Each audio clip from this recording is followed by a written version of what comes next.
الحمدللہ وحدہ لا شریک لہ والصلاۃ والسلام علی من لا نبی بعدہ۔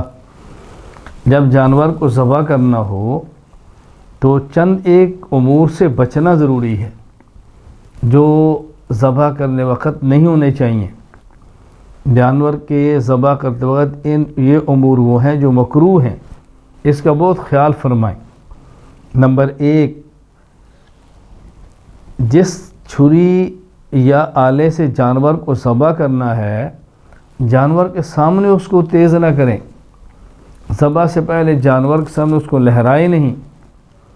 نمبر 2، کند چھری سے ذبح نہ کریں کہ جس میں زور لگانا پڑے، ذبح میں جانور کو تکلیف ہو۔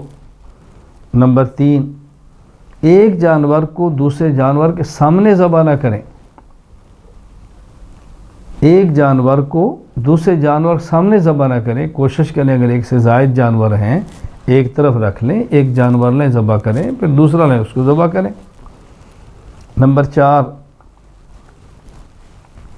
ذبح میں چاروں رگوں کے علاوہ چھری کی نوک سے حرام مغز کو نالی تک کاٹنا مکروہ ہے، یعنی صرف 4 رگیں ذبح کریں، مزید آگے لے جانا یہ مکروہ ہے۔ نمبر 5، ذبح کے دوران جانور کا سینہ کھول کر دل کو کاٹنا یہ مکروہ ہے، یعنی ادھر جانور ذبح کر رہے ہیں ابھی ذبح مکمل بھی نہیں ہوا اور آپ نے کاٹ کے دل کو نکالا، اللہ اکبر، سے جانور کو تکلیف ہوتی ہے، احتیاط کریں۔ نمبر 6، جانور کو ذبح کرتے وقت جانور کی گردن کو توڑ دینا یہ بھی مکروہ ہے۔ نمبر 7، جانور کی روح نکلنے اور جانور کے ٹھنڈا ہونے سے پہلے کھال اتارنا یا اعضاء کو کاٹنا یہ بھی مکروہ ہے۔ نمبر 8، جانور کو رات کے وقت ذبح کرنا یہ بھی مکروہ ہے جب روشنی کا انتظام ذرا کمزور ہو۔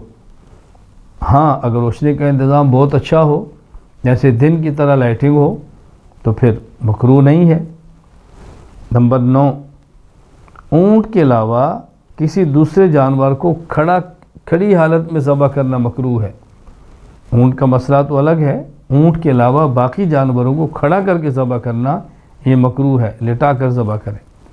نمبر 10، اونٹ کے زمین پر گرنے کے بعد اس کی گردن کو 3 جگہ سے کاٹنا اس لیے کہ یہ بلا وجہ تکلیف دینا ہے۔ اونٹ کو کھڑا کیا ہے، نہر کر دیا ہے، ذبح ہو گیا ہے، اونٹ گر گیا ہے، اب پھر ایک جگہ سے کاٹنا، دوسری جگہ سے کاٹنا، تیسری جگہ سے کاٹنا یہ مکروہ ہے۔ تو قربانی کرتے وقت ان چیزوں کا خیال کریں کہ یہ کام نہیں کرنے۔ وآخر دعوانا الحمدللہ رب العالمین۔